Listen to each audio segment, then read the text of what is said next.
Thank you for joining us this week on The Movie Jury. I am the one and only David Budo. And I am the incomparable Christine Estima. And we are lucky to be shooting here at Cineplex Scotiabank Theatre in Toronto with the big IMAX you can come and watch movies at.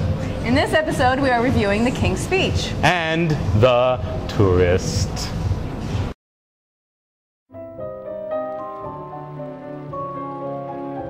My husband is, he's required to speak publicly.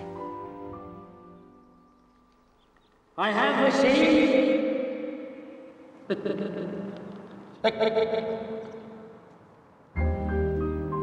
Perhaps he should change jobs. And what of my husband with a king? The King's Speech is the film of the year. You are not going to want to miss this. It will win Oscar after Oscar, mark my words. Colin Firth gives the performance of his career as King George. He was tapped to win an Oscar last year. This year he's definitely going to get it. The supporting cast with Geoffrey Rush and Helena Bonham Carter is superb. They are funny, they are engaging, and they make Colin Firth the character that he is. Now, Tom Hooper directed this. He also directed The Queen a couple years ago. He has an amazing vision. You are not going to want to miss this film. What was your earliest memory? I'm not here to discuss personal matters. Well, why are you here then? Because I bloody well stammer. Do you know any jokes? Timing isn't my strong suit. The King's Speech works really well because of the brilliant performances by the three main actors. My favorite of the three was Geoffrey Rush, followed by Colin Firth and Helena Bonham Carter. It's probably going to be up for quite a few Oscars this year, but I don't think it deserves as many as it probably will get. However, my only minor criticism of this film really comes with the direction from Tom Hooper, because the middle of the film is a little stuffy and it could have been a little better paced. But again, that's a minor criticism. Everything else in the film works really well, a lot of humor, and it's an untold bit of history you might be interested in. Bertie, you're the bravest man I know. I intend to be a very good queen to a very great king. Forget everything else and just say it to me. So, you said you had a problem with the director's pacing of The King's Speech. It's only through the middle section. The rest of the film is fantastic. Which section are you referring to, though? Well, I don't want to give away any parts of the film, but there's a point where they're going through the family drama, and that just felt a little heavy, and I lost a little bit of what the beginning and ending really had. I think that it's important, that section was actually quite important because it gives a backstory to the royal family, and a lot of people may have forgotten this Georgian era of the royal family. I see what you're saying. I think that the relationship between the king and his brother, the king and the brother's mistress, I think all of that was really, really important. I thought it gave a lot of weight to Colin Firth's character. I see what you're saying, but I also think that because there wasn't that much backstory to what had happened, and you know what I'm talking about, the drama of the bad part that happened there, just because it wasn't that much of a connection, I didn't see the point of really going too far into that. Again, this is a very minor thing. I still think it is a very good film. Which performance did you like most? I have to say, I definitely think I agree with you about Geoffrey Rush. I think Geoffrey Rush steals almost every scene that he's in, but this is very much, I think this is going to be Colin Firth's year for an Oscar. I think his performance of King George is mind-blowing. It's heartwarming, and I think it's a side of the royal family we don't see often enough. I gotta be honest, I think if Colin Firth does win this Oscar, I think it'll be more because he didn't get it last year. I don't think this is his strongest performance. Politics does in fact play into the Oscars, and that may be a factor. We didn't mention Helena Bonham Carter, who actually I loved. Love her! The fact that she had that refined strength throughout the entire film, it was brilliant. She's such a good actress. Love her. I love Helena Bonham Carter in this film. So, what did you give the film? A++++. I gave it an A-. Almost got the A, but just because of the pacing. It's an A++++.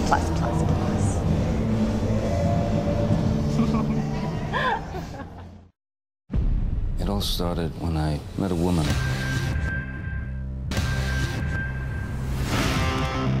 Frank! Come with me. This really is a very nice hotel. Make yourself at home.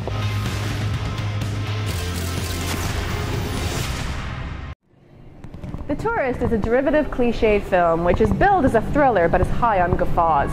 Angelina Jolie is ethereally beautiful throughout, but she obviously spent more time on her makeup than she did on her character. Johnny Depp, I respect him as an actor, but I think this was a bad choice for this point in his career. It's directed by Florian Heckles von Donnersmarck, who did The Lives of Others a few years ago, a German film which won an Oscar. This, I think, was a bad choice for his first English language feature. Hello? I need help. There are two men trying to break down the door. What kind of problem do you have with the door, sir? No. There are two men with guns trying to break in. I gotta go! So I just woke up from the first film to actually find a cure for insomnia. It's called The Tourist. It's got a lot of star power, but you know what? It sucks! Why? The direction is ridiculous. They make the actors speak the dialogue so slowly, and the music, it's always a lullaby in every scene that doesn't have a gun firing at somebody.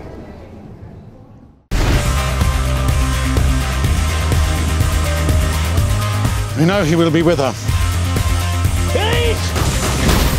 You wish to report a murder. Attempted murder. That's not so serious. Not when you downgrade it from murder. But when you upgrade it from room service, it's quite serious. So, did you notice when I put the seats down and lifted up the arms to lie down and sleep for a bit?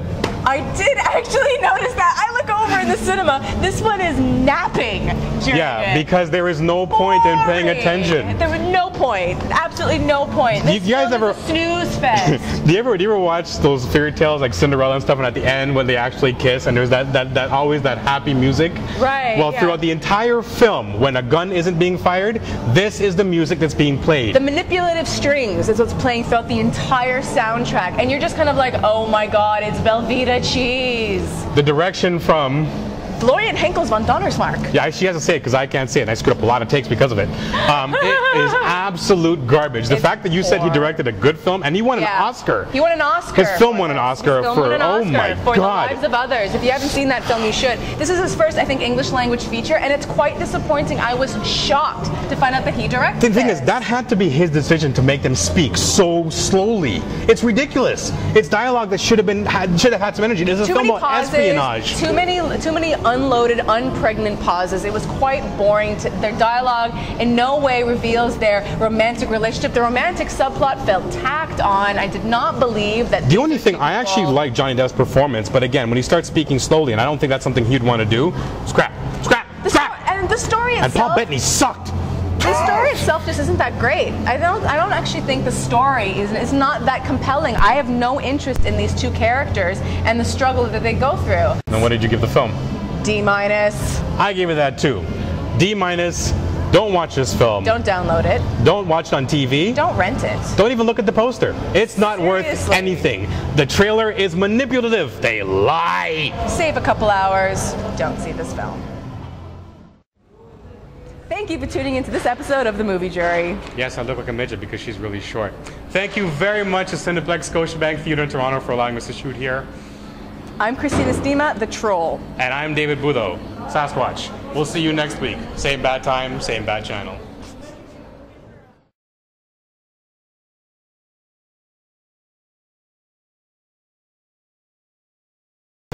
Tom Hooper is the director, and he does a lot of stuff.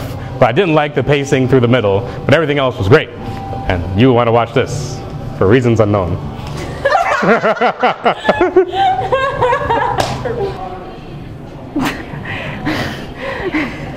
That's some heavy breathing, lady. You gave me the finger just now when you were counting down. But you can't stop staring at her because her makeup has more stuff in it than her character. And Johnny Depp looks like he was hit in the face with a weed whacker. And let's try that again. She's gotta pee, folks. She's gotta pee. Who has to pee? You're dancing like you gotta pee. Am I? Yeah. Sorry, my bad. Angelina Jolie is ethereally beautiful throughout, but she obviously spent more time on her makeup than she did on her career, than her character. Fuck. So, this guy, fuck's his name? Fuck. It's directed by Florian Henkel von Hammerschmark. That's not his fucking name. It's Donnerschmark. Name, dude. So I just woke up on Florian Henkel von Cockerschmark.